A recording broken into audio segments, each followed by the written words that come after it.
केंद्रीय गृहमंत्री अमित शाह हे सह्याद्री अतिथीगृहावर दाखल झालेत। केंद्रीय गृहमंत्री अमित शाह हे 2 दिवसांच्या मुंबई दौऱ्यावर आहेत। काही वेळापूर्वी त्यांचं मुंबईत आगमन झालं आणि आता ते सह्याद्री अतिथीगृहात पोहोचले आहेत। शहांची भाजपच्या प्रमुख नेत्यांसोबत आता बैठक होते आहे। आणखी माहिती घेऊ आपले प्रतिनिधी अक्षय मंकणी आता आपल्यासोबत आहे। अक्षय, सौरभ, आता पाहू शकतो की सह्याद्री अतिथीगृहावरती सध्या केंद्रीय गृहमंत्री अमित शहा आणि मुख्यमंत्री आणि उपमुख्यमंत्री हे सर्वच जण दाखल झालेले आहेत। खरं तर महायुतीची अत्यंत महत्त्वाची बैठक जी आहे ती सह्याद्री अतिथीगृहावरती थोड्याच वेळात सुरू होणार आहे।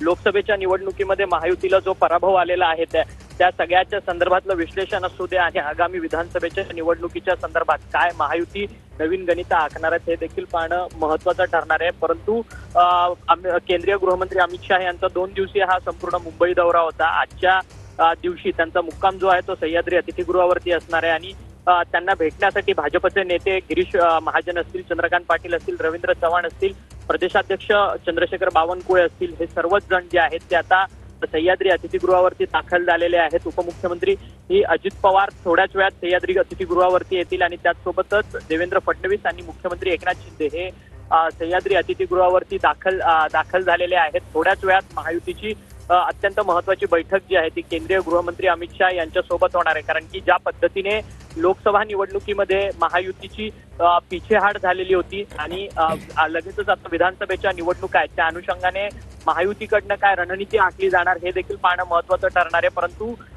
राज्याचा यावेळेसचा अर्थसंकल्प सादर होत असताना अनेक लोकोपयोगी योजना ज्या आहेत त्या महाराष्ट्र सरकारने जनतेसमोर आणलेल्या होत्या, त्या सगळ्या संदर्भातची देखील माहिती जी आहे ती केंद्रीय गृहमंत्री अमित शहा हे घेणार आहेत आणि महाविकास आघाडीला पूरक असं वातावरण जे आहे ते आता सध्या तरी राज्यात निर्माण झालेलं आहे, ते वातावरण कसं खोडून काढायचं या सगळ्या संदर्भातली एक विश्लेषणात्मक चर्चा जी आहे ती या संपूर्ण महायुतीच्या बैठकीत होऊ शकते। त्याचसोबतच महायुतीमध्ये देखील अंतर्गत वाद जे आहेत ते समोर उफाळून येताना पाहायला मिळतात। अजित पवारांच्या विरोधातली अलीकडची जी महायुतीतल्या नेत्यांमधली वक्तव्य असतील आणि मिसकॉर्डिनेशन असेल महायुतीतल्या नेत्यांचं आणि कार्यकर्त्यांचं, त्या सगळ्या संदर्भात देखील एक विश्लेषणात्मक चर्चा जी आहे ती या संपूर्ण महायुतीच्या बैठकीत होईल, जेणेकरून महायुती या येणाऱ्या विधानसभा निवडणुकीमध्ये पूर्ण ताकदीने कशा पद्धतीने उतरेल या सगळ्यांचा एक प्लॅन आउट जो आहे तो स्वतः केंद्रीय गृहमंत्री अमित शहा